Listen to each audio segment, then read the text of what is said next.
Yeah, with you today here for DHAADHA'S Fireplace. I have Miracle Isaiah. I'm a Forex Trader, founder and CEO Miracle Capital, the owner of Drip Plug as well. But I am a former runway model and an actor in the making. So, and with me here I have Ssemakula Silman, aka Nash. Yeah, and in general, we're here to talk about the creatives from Uganda, the Pearl of Africa. What we got as with the creatives, what do we need to do to enhance our creative skills? Yeah, basically, that's what we're here to do. exactly what we need to do to enhance our skills and more further into reaching out to the legacies of this field in Uganda and the Western culture as well. Yeah, and first and foremost, we're going to talk about the film going culture in Uganda. What's the film culture we got? How do we rate our film culture? Is it that good? Do we have to do anything to enhance it? And in your perspective, what do you see?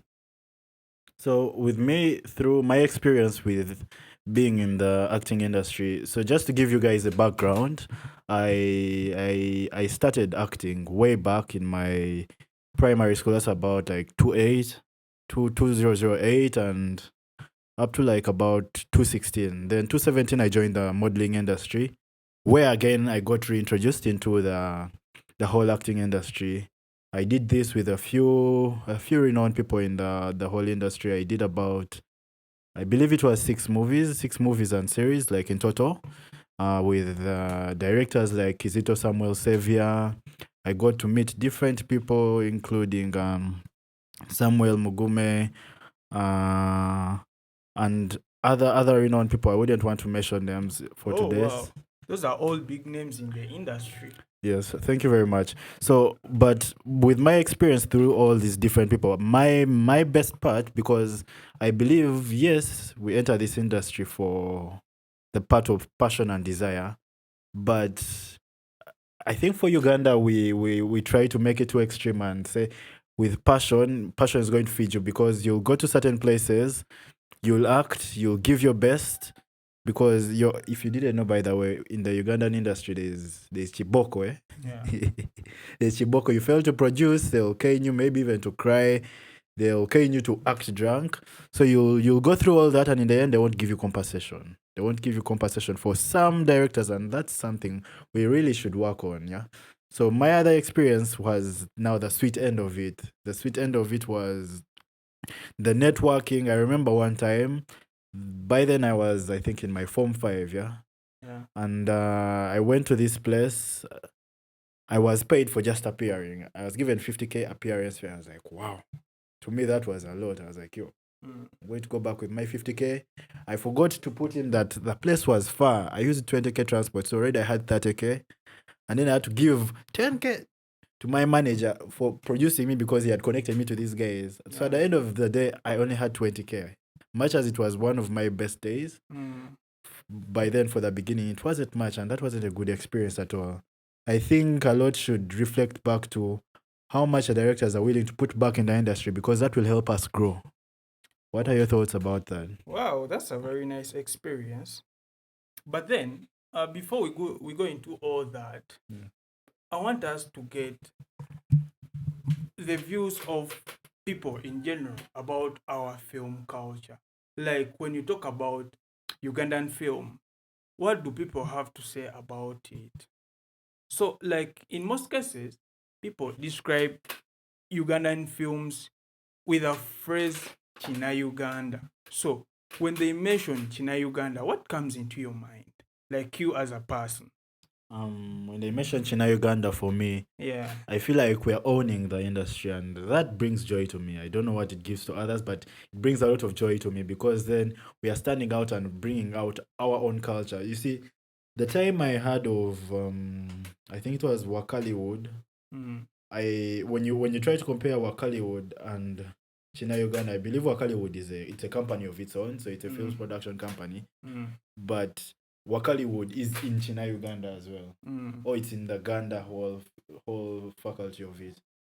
Because when I first heard Wakaliwood, I didn't like the impression of maybe they're copying Hollywood, because then you hear Bollywood and then you hear Nollywood, and the whole thing is it's just a whole jumble. It's like how you've seen the Western artists, and all from Lil Wayne, then it's Lil Nas, and then it's Lil Ram, and then it's Lil Taz, like the whole Lil thing, and you're like, yo, I can get. It's all done deal. So us coming out as Uganda, it gives a whole sense of something new. Someone would want to know, okay, what is that? Is that bread? Is that food? And then you tell them that's a movie, and they're like, okay, I want to watch that because that's new to my ears. But personally, when someone mentions Uganda, there is the way I perceive it negative in this way. Okay, like look, okay, when someone mentions Uganda, of course, the first thing that comes into my mind is poor quality lighting, poor quality sound, poor quality stories. Like when you look, like we have raw stories, but the way we tell them is really, really very bad, so terrible. Because look, the themes we always have in Uganda are witchcraft.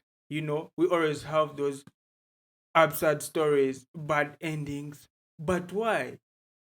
Is it that we have to only act about witchcraft? Like, why? Why is it that our sound is that bad that when someone mentions Uganda, or when they bring a film from the Western and our film, one will have to choose the Western film? Why? Because of the sound? Is it all about our editors, our producers, our directors? What do we will have to do? I believe it's really about the content and how it's produced, because when you look at the film industry, there's nothing new. Everything you would want to invent has been invented. So whether it is witchcraft, it's how we bring it out as. Whether it is action, because now when you look at the latest movies coming out, it's all action, and action has been through the whole industry back and forth. Like when you go as far as what the 1908, the movies there, when you look at the theaters, it's all action. Then when you go back to William Shakespeare's the romance part of it, up to date there is still romance. So it's nothing really wrong with what we are releasing, whether it is witchcraft. For example, there's one movie I'm trying to remember the directors that are released that have released it, but it's something that the whole storyline is about an actor. He was an artist, so when he released his final pieces, his broker killed him, and then his ghost came back to kill everyone that killed him for his pieces, because he had broken through in the Ugandan film culture. I'm trying to recall his name, but I can't put my mind to it. Maybe if I come back to it, then I'll let you know. Yeah, it's okay. We can continue. Yeah. So that's my thought, and I believe it all starts from us. It all starts from us, and I try to put away with the culture of blaming someone for something I have all the energy to do and change. You get? Okay. Like when we talk about the creatives, of course, we don't have to put theater. We don't have to leave out theater. We don't have to leave out music, and film is inclusive. But you find out that our people, the Ugandans, the local people, should I call them local or should I call them the natives? I just feel like they have no love for the culture, the creative culture. You get? They have no love for the creative culture. Because you see, like, you find out, okay, let's talk about music. So, like, when we talk about music, you will find out that many Ugandans embrace more of the Nigerian music than our local music. But why is it that? What do we have to do? I believe it again goes back to us owning ourselves. Now, like you say, how you spoke about the whole China Uganda thing. Yeah. If we owned up to it, then we would be producing and pushing our culture further. Because when you look at those guys, what rings a bell about those guys is how they pronounce their words. They play. You feel me? That That's Pidgin language. exactly how their accents and how they own up to it. Because no one is going to come and tell them, yo, no, that's not English. They will tell you that's English. What is that? If you're not understanding, that is up to you. But they understand it. Exactly, you That's understand their it, style. and they own up to it. Now that brings us back to how we followed the whole hype of Alien Skin. We won't say he was the best out of everyone, but the fact that we own to it and then we own to it, it means we are able to give him a push of support. And for that time, he was able to go out and push Uganda to places as far as London. All simply because we owned up to it. There's nothing really you could say stood out far different from maybe what Waiki Bender has produced before. You look at Joshua Baraka, same thing, because we are owning up to him, we owned out to the Nana song.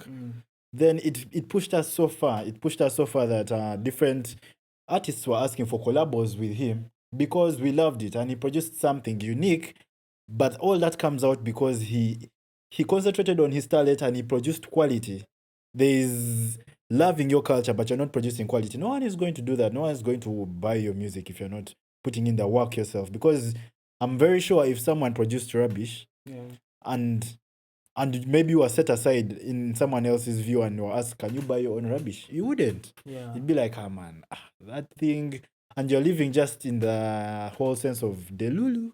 You feel me? Where you think you're producing something good and you don't want anyone else to tell you about it. You don't want the expert to sit you down and tell you, okay, no, do this and this. You realize Joshua Baraka sits down with people and they tell him this and this. Something goes back to when you go to South Africa and that whole podcast where Nasty C was sat down by almost the whole music industry and he told him, thank you for not trying to be like someone else. I think he even put that in one of his songs, String and Blings, where they're like, thank you for not trying to be like someone else. And he's like, no, it's really hard.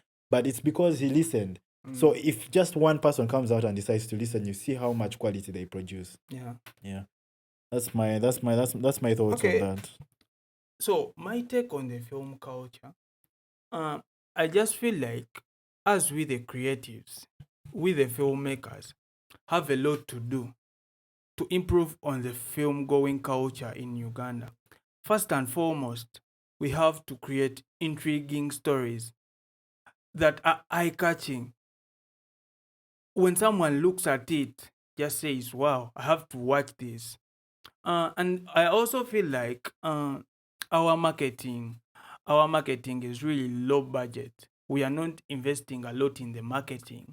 And I just feel like that's a very sensible area that we have to tackle as the industry, not only the film industry, not only the theater industry, but all the creatives have to tackle the marketing part of it.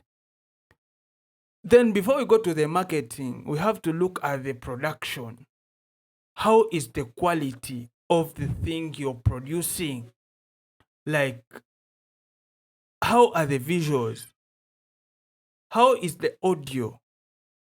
When someone looks at it, it will eye-catch their eyes. When someone listens at it, they will have that sense in them. That sound will always reflect in their heads. If it's a song, that sound will always be playing. The quality, that quality. If we go to the visuals, when you look at the grading, how are they grading? And that all goes back to the production. And I just feel like if we touch those areas, we're going to come out very strong. We're going to call back our audiences to come and buy our projects, to come and support our culture, our films, our theater. Because in the 1990s, you find out that there in 1998, 1999, you find out that people had much love for the theater industry, whereby you would find out that theaters, most especially national theater, would be filled with people. Why? Because people had love and zeal for what? For theater, for the theater industry. And they would flood national theater just to get what? Those projects, that content. But you find out that these days it's really fading out. I don't know who is to blame, but you find out that the turn up is really very low in theaters, film. It's really very low. But I feel like we as creatives have to take the responsibility and call up our audiences back to our projects. Nash, you said something that actually has gotten me thinking, yeah? So I have one question for you. And this question is not just for you, but for me and you to ponder with the audience as well, with someone listening out there. Yeah. Is theater dying in Uganda? And is theater dying in the world at large? What are your thoughts about it? Because you see, why I say this is when I was really little, I remember even the last time we went there. The last time we went there was really because I was young. I was about 8, 9 years old. Yeah. So my mom had this plug that would always get her tickets for Theater La Bonita. Yeah. And so I remember the last time we were there because every time we'd go there, would get ice cream. Yeah. Then you'd see it because now my excitement was the ice cream with those sprinkles. Yeah. But the last time we were there, I remember it was Dr. Bossa shooting a shot where he was tied up, his hands were tied up, and they were caressing him. Yeah. And very fast, my mom was like, "Tugende tufulme wano." Tufulme wano. And that was the last time we went to Theater La Bonita. But then, like, you even realize nowadays that I don't know whether the Ebony still release shows as much as they would by then. And then right now, maybe it's different again for National Theatre, where it's students that take it up, and there's a lot of that. But then the adverts are really in the same circles. They're not pushed as far as maybe someone for example, in the tourism industry, because I'm much of I have a channel. It's called Isaiah Miracle. It's trade and travel. So I do a lot of traveling within Uganda. And trust me, I've never, I think, gone for any place where they'll let you know that, oh, after the whole thing, we have a show happening at National Theatre. You guys come and check it out. Come and do this. Come and support us. The best I've had is maybe a movie premiere, because some of them take place there, or Acacia. So is it dying in Uganda? What are your thoughts? Theater in Uganda, I don't think it is dying, and neither is it dying. No. But what I think is the marketing. The marketing is really very bad. I don't know, because what I hear, because I'm not on the board of NT, but what I hear is that the prices to book National Theatre are really very crazy. And not only NT, but also even other venues for theatre, for music, the prices are really very crazy. But when we go to theatre particularly, I just feel like we lack those outstanding moments that can bring back people to theatre, because I just feel like all the theatre plays we're having are stereotyped. There is no new magic that is going to bring out people from their homes to come and watch what? Theatre. And more so, when you talk about it dying, there could be other factors that are contributing to its dying away. And this could be the introduction of television, because look, people are in the comfort of their homes, sitting rooms, and they can watch theater plays on their phones, YouTube, and all that. But still, that doesn't mean that real theater has to die out. That doesn't mean that people don't have to go to theaters. Because, like, look, if we really produce good plays that communicate, you will find out that people will come to the theaters. And I just feel like in the creative industry, nothing is got out of the vacuum. Everything has a reason as why it's done. And I just feel like if we just concentrate on that, we produce plays, we produce theater that really touches the people, that really people can identify with.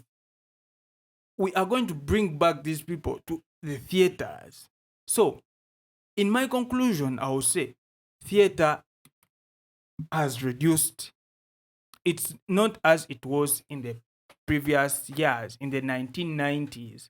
But that does not mean that it's dying out. Because look, the practitioners are here. We are here as we, the creatives, and we have to put it to the top. What do we have to do? We have to improve on our marketing. We have to improve on the plays that we make. We have to engage these young practitioners, people from universities practicing drama and theater. Makerere University is there, a full school, giving us creatives. But you find out that the people in the industry already are not giving us that thing. There is a problem of founder dependence, whereby you find out that if the founder is not on a project, you find out that it's not going to run. They always have to brag around, I am the project manager of this project, which is not really good. Like, why don't you teach these young children in that when you're not around, these young people can take on those roles? How do you see that? How about when you teach them, enhance them, give them the skills? And also, there is this thing of young people always wanting to get things on a silver plate. Like, why? That's not how things have to be done. Like, you have to struggle, get into the industry, hustle, like ask, how do I do this? How do I do that? That's how we're going to move forward. That's how we're going to bring the theater industry, the film industry, the creatives in general to the top, the music industry, not leaving it behind, to the top.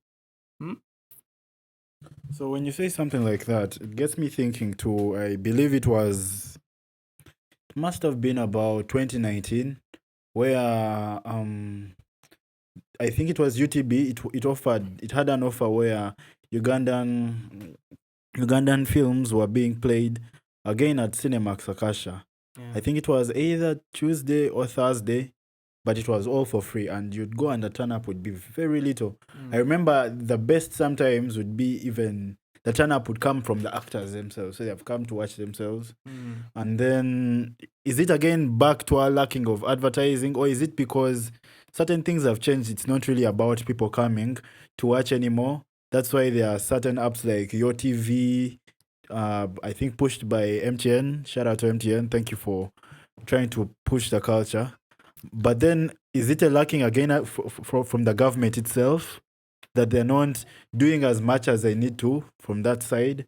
Because yes, I've seen how much they have put in for like the tourism sector. I've seen it and it's really crazy. Some of the things, maybe I can give an example to that, is Explore Uganda. I've been taking part in Explore Uganda as part of the content creators for Explore Uganda. And one of the rules they set out was, if they release 50 million for Explore West and it is not spent, so it has to be spent, they have to recall it back. So as far as they go to produce, because they gave us 470 passenger buses. They gave us 6 like mini buses, the coasters. They gave us 2 smaller buses, like the drones. They gave us two patrols to lead us. Then they gave us a minister as well. They gave us free fuel, free entrance to all those places. They gave us free shirts, like all this from the government. Like, it even shocks you that when you tell someone, it's the government of Uganda that has given you all this, and you're like, what? The government of Uganda? Crazy. So like, but then like, if they could do the same for the film side, the acting side, creatives. MDD, we need that. We need that as well. It's really amazing what they've done for that side, because I know a lot of people who have benefited out of it, people who have gotten a lot of gigs out of that, because some of the things Ugandans have done to take part in that is you go with your whole travel company, and that's where you start from. You start from having the content for your own company. From there, you'd be like, us as maybe, let me say, Miracle Safaris, we take people to so and so, and yet it was really taken by the government. And people will have something to look at, and they'd be like, okay, we can trust this person to work with them.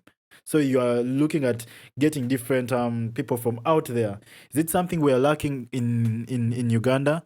Because you see, I've always pondered about the adverts we have in this country. Where can't a law be passed where for every advert it has to be an appearance of a Ugandan, whether it's a Ugandan model or a Ugandan actress, for that to be showcased in Uganda, to push the Ugandan talent, but also to award jobs to Ugandans as well. Because if we are having adverts of, let me say, Coca-Cola, and you're seeing it's a South African doing that, and you're like, so on top of them eating from that side, they're even eating in us.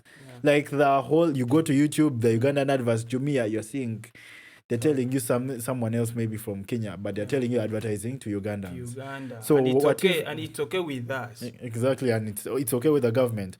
And yet, I'm told for China, for a movie to showcase that, it has to have Chinese characters, because I was told for Zootopia, as you know, this Zootopia, the animation. Yeah. In China, it was, instead of it being a gazelle, it was a panda. Yeah. And if something was enforced like that, maybe because China may have bigger influence, a bigger market, they have all the resources to have to convert something because it's worth it. Yeah. But then certain things have to also come out for Uganda and say, if you want to sell in Uganda, this is the case for us. Yeah. And if you can't take it up, then we are sorry, we can't give you what you want. I just feel like now that I just feel like UCC is the one responsible for that, for regulating such content. And I just feel like UCC is not doing to its best, because now, if we are to look around African countries, let's use Nigeria, you find out that in Nigeria, 90% of the content appearing on their TV should be Nigerian, not any other country or what. So that's a role that has to be played by UCC. And so when we talk about the culture, the film going culture, like you've said in the film, in the tourism industry, how the government is giving in hand what and what. Now you just find out that the government has done something, okay, like organizing the Uganda Film Festival that has given a platform to many filmmakers, short films, feature films, series, and all that. But you find out that the investment is still very low. They invest very small monies. Yet this is an industry that can bring in a lot of money. Because when you use the case of Nigeria, you find out that Nigeria is benefiting more from the creative industry. The music industry is bringing in a lot of money. The film industry, because when you look in Africa, it's Nigeria's film industry that has bred to these other film industries. I've one thing I'm pondering on. Yeah. Is it also because Nigerians reinvest into themselves? Because I've heard stories of where there's this kid who kept following Wizkid, like everywhere. Wizkid, I want to meet you. And he said the time he met Wizkid, he thought it would change his life, because he thought, okay, now that is my breakthrough. He met him and nothing had happened. And all this is because one person in the making, that is, I believe, Don Jazzy, has put in his own effort to make sure that he raises his talents. Yeah. Yes, there are claims of streaming farms and all that, but it's all the effort again, because yes, if he's streaming, he's using streaming farms to push some of his creators. He's putting in all the best effort to make sure they come out on top. And then when you come back to places like Uganda, where when someone makes one big breakthrough, he does not want to tell you how he made maybe Netflix. He's gatekeeping, yeah. You ask them, okay, how can I go and sell my clip to Power Magic, and they're like, that thing is hard. Like they try to give you a picture of how hard it is for you to go there, and no, you should just sell to them your movie at 12 million. They'll go and sell it for you because it is hard. And yet, really, when you go into the whole process, it's something as smooth as applying for a driving license or a driving permit. It's just for you to have now the quality. Because I have a friend, I won't mention his name, and they were shooting a movie for Netflix. He works with the director for the Yellow Jumper. What's his name again? I've forgotten. Lukman Ali. Yeah. So they were shooting a movie, and on the last scene, because the last scene they were shooting a water scene, and the camera equipment is very expensive, and it's worse when you have rented it. Yeah. And so they decided to use an iPhone. And for that, I don't know whether this is supposed to be released, yeah, because this is an insider thing, yeah. But Netflix rejected the movie because of that one scene. They were able to filter that the rest were camera shot, but this was by phone. Yeah. Because they couldn't dip and so they had to do a whole retake and had to create a glass box, a metal glass box to shoot the water scene, put in the camera and shoot the water scene. But then if you looked at if you met some of those different people and you asked them, okay, how can I go to Netflix, and they're like, man, just it's going to be hard. Sell to me, you're right, it's hard. It's hard, and yet it's really a simple process. And the whole thing is not that Netflix really releases all these movies. Some of them they really just buy the rights and they keep it. They shelf it. Like that comes back to founder dependency. So these people who founded out the first project, they feel like they should really own the entire industry, which is not really good. Like, we have remember, you can't work alone in the creative industry. The creative industry should be social, should be collaborative in order to bring out the best out of it, because it's really social. We have to help one another, you understand? But so people are entitled to their own opinions, and guess what? We have no right to refuse them to be entitled to whichever opinion they may want. But there should be directives. There should be those small things that have to be respected in an industry for it to grow. Nash, I'm sorry to interrupt you there. So is this because, again, we have the whole, it's a known culture that in Uganda you really won't get you really won't get your credit for usually something you do unless you're going to benefit from that person. The person is going to pay you, but usually if you've bought the film from someone, then the guy won't give you your credits. He'll be like, no, this is my movie. This is this and this. I created it all on my own. Because you don't have the money. And yes, and also I believe it's a point of acceptance where a person has to understand that if your rights have been bought, then it's no longer your movie. Yeah. And the other one has every right to say, I wrote it. Yes, I can even give you another one if you want. And then he comes back to you and you sell to him another one. But you realize even in the music industry, there are points where when an artist makes it big and then some random writer comes out and says, I even wrote it for him. Like he starts putting down the name, and yet they were paid. Yeah, they were paid in full. Yeah. Or even, sorry, they made an agreement of, yes, with that song. That's why actually I was told some Ugandan artists won't sing certain songs on concerts. Like they go and you've agreed maybe they're going to sing, what's that song? Yeah, and then Mandem is not singing it, and you're like, why isn't he singing our song?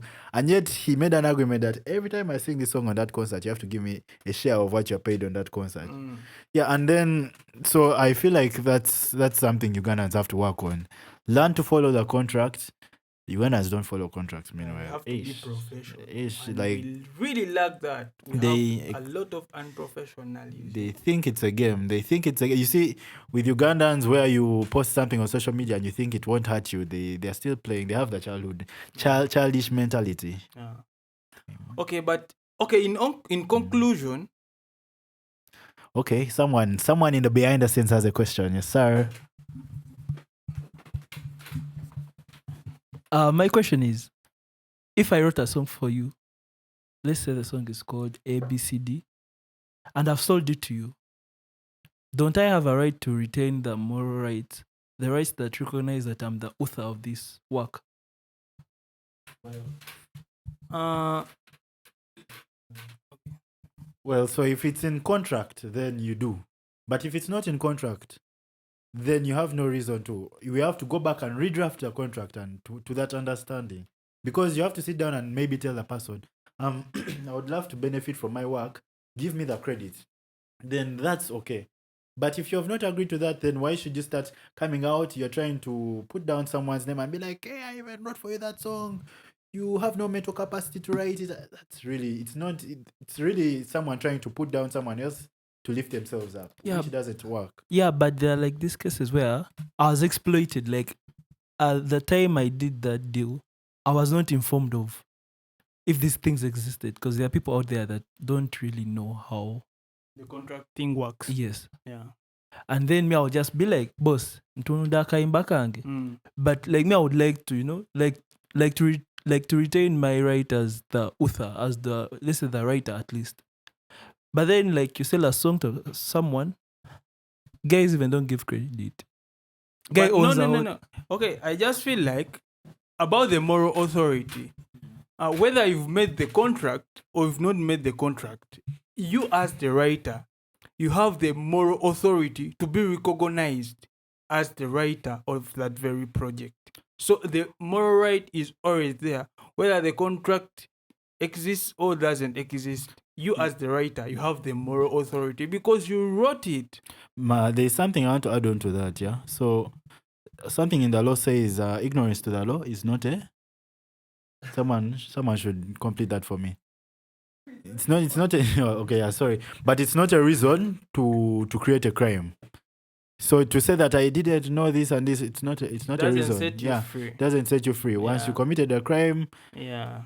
Whether you're you know done the deal. law Yeah, or whether you know the law or you don't, it doesn't set you're you in free. for it, yeah. So for you to say you did not know that a contract was supposed to be done means you did not have enough research about your own field. Yeah. And that's maybe when even the Bible says it. My people die due to lack of what? Knowledge. So you're failing to make extensive research about something you love so much. And for that, it is going to harm you. It comes back to bite you. You've seen people locking themselves up. They were giving that example to Burna Boy, where last year, even after his song hit like that, and if you would have even wondered, I think it was a Grammys, they say he only made $12 million in the whole year. And yet it's all because of the contract he signed. Actually, they say $12 million a whole year, or in his lifetime. So far, he has just made $12 million. You can imagine. Which is really very little according to his fame. And yet he's like everywhere. He's Giant. everywhere. And it was all because of what he did. Like the contract he signed earlier on. He wasn't briefed, or he didn't even expect he would be this big. So that all comes back to professionalism in the field, in the industry. But in conclusion, as we round up on the film culture, and in general the creative culture, the love, the zeal, I just feel like it's a way to think. The audience and the practitioners of the creatives. I just feel like the audience have to love their own works, their own thing. They have to own their own thing. They have to love their own thing. Because look, if you don't love your own thing, who is going to love it for you? And to the practitioners, they have to invest in a lot. They have to be professional, first and foremost. Let them go back to school and get some knowledge about the field they are in. Make investments. Don't just think that you're going to harvest from where you never planted. You have to make investments. The government has to support this creative industry, because look, this industry can be of good, can be of importance to this country. In which way? This industry, first and foremost, is so social. It can bring about reform in the country. Let's flash back in the in the 80s, in the times of AIDS. Theater was a lot used to educate people about AIDS. What Makerere buses would be flooded to villages to go and teach people about AIDS, and it really worked out. But you find out that the government has really neglected this sector. The government is not investing in this sector. But look, we are here to form awareness that this sector can do much better, way much better. This sector can bring in money. This sector can bring in money into the country. Remember, okay, let's use an example of a concert. Just a concert. Do you know how much money is earned? Do you know how many people feed on a concert? Do you know how many people feed on a theater show? Do you know how many people feed on a film? So as you conclude that, again, you see Amore is 50-50 about everything, yeah? I don't know whether it's only in Uganda, but I hear it everywhere again as well in America. Starving artists, something very common. In the film industry, starving actors. It's just that probably the currency value that side gives them more liberty, but it all comes down to something. I don't know it's whether a general thing, but it shouldn't be the same story for Uganda. Those guys out should look at us and say, man, I want to go and work in Uganda as an actor.